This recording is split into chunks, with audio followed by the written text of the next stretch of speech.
IT에 관한 이야기를 가장 쉽게 전달해드리는 이목의 IT 트렌드를 읽답니다. 안녕하세요. IT 트렌드를 읽다. 일상 속 IT 이야기 쉽게 전해드리는 시간입니다. 일상 속 IT 전해드리는 시간, 월요일 오전 방송 바로 시작합니다. 자, 지난주에는 클립드롭스의 무료 민팅 소식 알려드렸었죠. 그럼 클립드롭스에서 클립 지갑을 갖고 계시는 분들한테 무료로 NFT를 보내주는 이벤트였었는데요. 지금도 아직 끝나지 않았으니까 꼭 한번 방송 들으시는 분들은 전에 거 참고하셔갖고 받아보시기 바랍니다. NFT를 공부하는 가장 좋은 방법은 하나 가지고 시작하는 거죠. 저는 첫 번째 소식은 앨런 머스크 이야기입니다. 앨런 머스크가 트위터를 인수하기로 했었죠. 이것 때문에 주가도 좀 왔다 갔다 그랬었는데 지금 철회 이야기가 나왔습니다. 미국 증권거래위원회에 합병 계약 논의 종료 의사를 밝혔기 때문에요. 그럼 그냥 끝나는 거 아니냐 라고는 할 수 없는 게, 이게 뭐 친구들끼리 돈 줘, 아니야 안 넘길래, 뭐 팔아 안 팔아, 이게 아니지 않습니까? 당근마켓에서 우리 팔기로 했었다가 싫으니까 아니에요 라고 하는 거 아니잖아요. 쉽게 끝날 수 없는 거로 보이는 첫 번째 이유는 계약 위반에 따른 위약금입니다. 이게 무려 10억 달러라고 하네요. 우리나라 돈으로 하게 되면 1조 2,950억 정도라고 이야기를 합니다. 야, 이렇다 보니까 앨런 머스크 입장에서 이거 내고 싶지 않을 거거든요. 상대방과의 계약을 파기할 때에는 상대방의 꼬투리를 잡아야 됩니다. 그렇기 때문에 머스크 측에서는 두 가지 이유를 이야기를 하고 있어요. 첫 번째는 가짜 계정에 대한 것들이 이슈 해결되지 않았다 라는 것하고, 직원들을 해고한 거 이거 계약 조건 위반 아니냐, 계속 유지했었어야지 라는 얘기가 나오는 거예요. 머스크는 트위터의 전체 계정 중에서 약 20% 정도가 가짜 계정이다 이렇게 이야기를 하고 있습니다. 이거 해결해라. 왜 도대체 가짜 계정이 이렇게 유지하고 있느냐. 반면에 트위터는 5% 미만이라고 했기 때문에 이 15%의 갭이 줄어들고 있지는 않아요. 근데 문제는 이거에 대해서 아무리 앨런 머스크가 이야기를 한다고 하더라도 트위터에서 야, 우린 모르겠다, 우린 정확하게 계산한 거야 라고 이야기하면 입증할 수 있는 방법은 없죠. 내부에 있는 사람이 트위터 손 들고 나와갖고 우리가 시스템 돌려보니까 사실은 이랬었어, 은폐를 했던 거야 라고 이야기를 해야지만 가능할 것 같은데 그게 어디 쉽나요? 해고와 관련해서는요, 임원 2명을 해결했고 이번 달에 인사팀의 3분의 1을 줄이겠다라고도 했었죠. 전체적으로 보고 나면 이거 인수하고 나서 문제 있는 거 아니야? 라는 생각을 머스크도 할 수 있을 수밖에 없을 것 같습니다. 반면에 트위터 입장에서는 축배를 벌일 만한 일은 아니거든요. 앨런 머스크 인수 계속해라 라고 이야기하면서 소송해라, 소송을 제기하겠다 라고 이야기를 합니다. 현재는 트위터가 더 유리할 걸로 보여요. 그런데 왜 도대체 이런 이슈가 터져 나왔느냐, 이걸 좀 돌이켜서 보게 되면 역시 돈 문제라고 봐야 될 것 같습니다.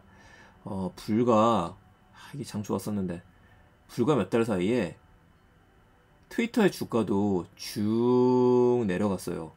현재 트위터의 주가를 보게 되면은 36달러 정도입니다. 근데 제일 처음에 테슬라에서 이거 사겠어 했을 때가 대략적으로 한 54달러?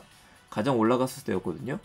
이렇다 보니까 이거 내고 싶지 않은 거죠. 51달러에서 조금 더 프리미엄 줘서 54달러 했었던 것 같은데 쭉 내려가서 이 정도 빠졌으니까 한 20% 정도 빠졌다고 봐야 될 것 같습니다.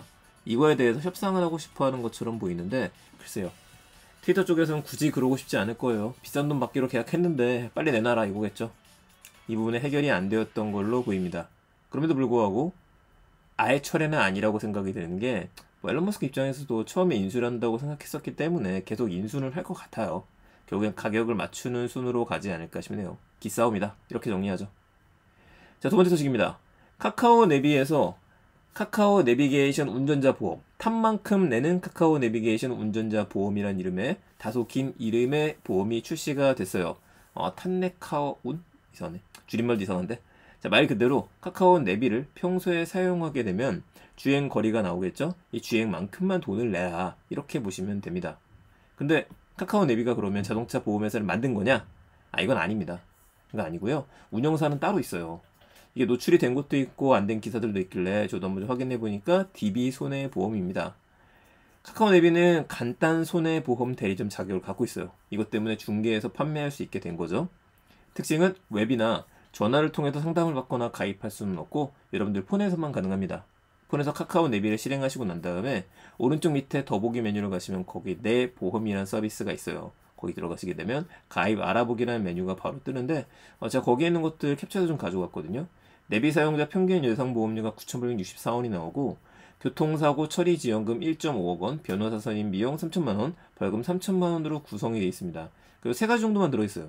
이것저것 다 붙여놓지 않고 깔끔하게 이 정도면 운전자 보험에 해줄 수 있는 건 최고다 라고 이야기하는 것 같습니다. 보험료가 산정이 된 게 그래서 1km당 3원 정도예요. 3원. 필요한 때는 스위치를 켜놓고 아닐 때는 좀 꺼놓을 수도 있습니다. 자동차 보험이랑 다르게 운전자 보험은 필수사항이 아니다 보니까 뭐 장거리 운전한다라거나 잘못해서 사고가 날 만한 지역에 많이 갈 때는 운전자 보험을 켜놔라, 아니면 꺼라. 그러면 킬로미터당 비용만 내면 된다, 이걸 얘기하는 게 아닌가 싶네요. 합리적이기는 한데 이거 켜고 끄는 것도 좀 귀찮을 것 같긴 합니다. 자동차 보험이 아니라 운전자 보험인 것도 주목하세요. 자동차 보험 아닙니다. 자동차 보험 필수 가입. 상당히 저렴한 편이죠. 다만 이제 단점이라고 한다면 이 서비스를 이용을 하려면 카카오 내비를 실행해야 되잖아요. 여러분은 내비게이션 어떤 거 쓰시는지 궁금한데 저는 카카오 내비를 쓴다라기보다는 평소에는 다른 내비게이션을 쓰고 있습니다. 티맵을 많이 쓰고 있어요. 중간에 네이버를 쓸 때도 있고.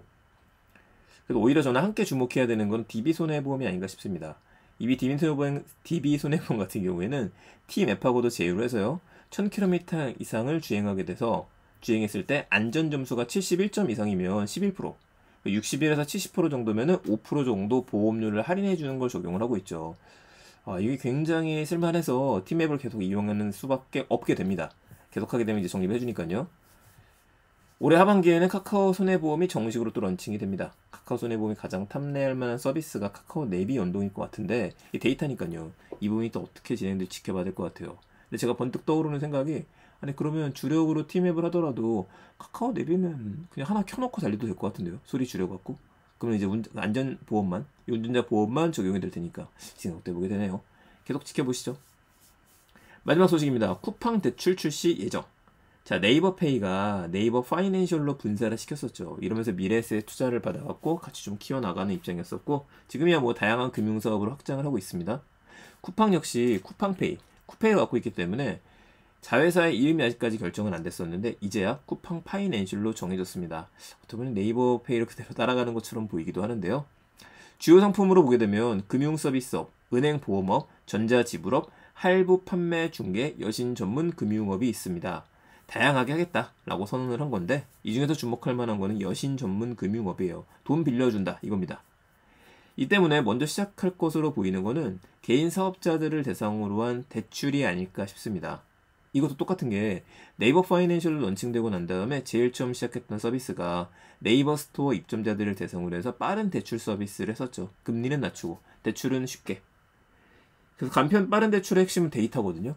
네이버 같은 경우에는 그 네이버 스마트 스토어 이용자들만 신청할 수 있게 만들었고, 쿠팡 같은 경우에도 쿠팡에 입점해 있는 셀러분들을 대상으로만 진행을 할 것 같아요. 이 데이터가 있으니까 굉장히 빠른 시간 내에 이 사람한테 돈을 많이 빌려줘도 되는지 아닌지 평가를 내릴 수 있게 되죠. 결국엔 데이터가 답이다, 이 생각 다시 한번 해보게 됩니다.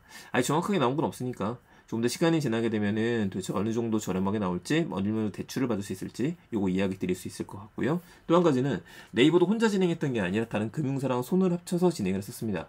근데 쿠팡은 또 누구랑 합치게 될지 나오지 않았는데 대략적으로 우리가 예상하면서 지켜보도록 하죠. 저는 IT 소식 3가지였습니다. 쿠팡 대출 출시 예정이고요. 운전자 보험 가입하실 분들은 탑만큼 내는 카카오 내비게이션 운전자 보험, 이게 저렴하니까 가격 비교 해보시기 바랍니다. 앨런 머스크 트위터에서 철회에 대한 이야기가 나왔는데 이건 약간 뻥카다, 할 수도 있을 것 같다. 3가지 정리해드리고요. 내용 괜찮으셨으면 주위에 많은 공유 부탁드립니다. 저는 내일 또 더 재밌는 이야기 가지고 찾아뵙겠습니다. 감사합니다. 일상 IT였습니다. 오늘도 무덥지만 좋은 하루 되세요. 감사합니다.